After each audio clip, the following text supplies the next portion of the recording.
FRM Nova Sihombing Chapter 9 Mengukur Risiko. Manajemen risiko melibatkan identifikasi dan mengukur risiko, diikuti oleh keputusan tentang cara terbaik untuk mengelolanya. Upaya untuk mengukur risiko melibatkan memperkirakan probabilitas dari peristiwa buruk yang terjadi dan dampak potensialnya. Cara-cara mengukur risiko: analisis kesenjangan, analisis gap atau mismatch, mengukur sensitivitas eksposur aset atau portofolio ke tingkat pasar atau perubahan harga dengan mempertimbangkan ketidakcocokan antara aset dan kewajiban. Leverage. Penggunaan leverage meningkatkan potensi kerugian.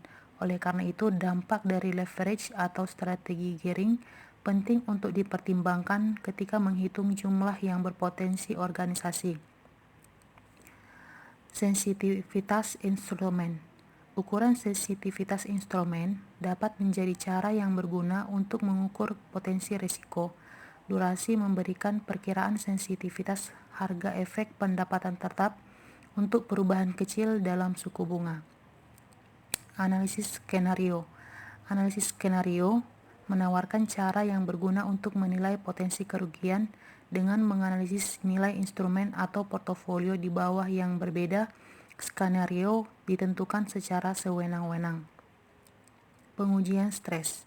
Stress testing mirip dengan analisis skenario tetapi dirancang untuk menilai kinerja dalam pergerakan pasar yang lebih jarang, tetapi lebih signifikan. Nilai risiko. Ukuran risiko pasar yang paling umum digunakan adalah nilai pada risiko atau value at risk. Value at risk adalah metodologi sistematis untuk mengukur potensi keuangan kerugian berdasarkan estimasi statistik probabilitas.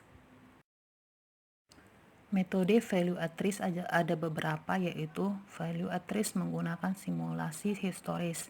Salah satu cara untuk menghitung nilai yang berisiko adalah dengan menggunakan hasil masa lalu untuk disimulasikan pengembalian di masa depan dengan panduan untuk memperkirakan potensi kerugian. Value at risk menggunakan simulasi Monte Carlo. Simulasi Monte Carlo melibatkan perhitungan nilai berisiko dengan alat-alat secara otomatis, menghasilkan sejumlah besar perubahan harga tarif acak. Perubahan harga ini diterapkan pada portofolio aset atau eksposur dan hasilnya diukur. Value at risk menggunakan pendekatan parametrik.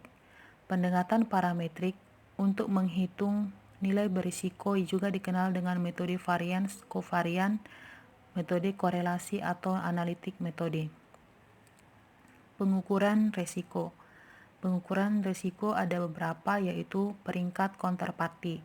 Dalam perdagangan, pemilihan rekanan adalah sangat penting. Rekanan dengan stabilitas keuangan, peringkat yang dapat diterima, kekerapan, stabilitas politik, lokasi geografis yang memuaskan, dan bentuk organisasi hukum dapat tepat dipilih. Paparan nasional. Terkadang jumlah nosional kontrak atau nominal yang beredar disebut juga dengan jumlah yang berisiko. Paparan agregat.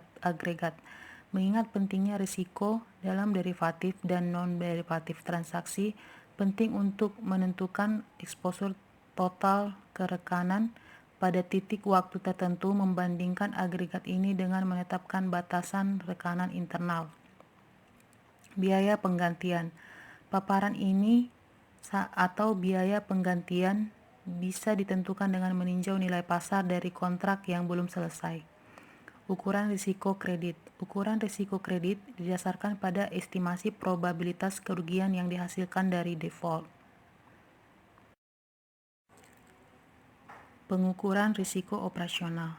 Beberapa metode yang telah digunakan untuk mengukur atau menunjukkan potensi untuk risiko operasional di lembaga keuangan dan organisasi lain meliputi jumlah penyimpangan dari kebijakan atau prosedur yang dinyatakan, komentar dan catatan dari audit internal dan eksternal, volume perdagangan derivatif, kotor, tidak terjaring, tingkat penggantian staf, volatilitas penghasilan, keluhan yang tidak biasa dari pelanggan atau vendor.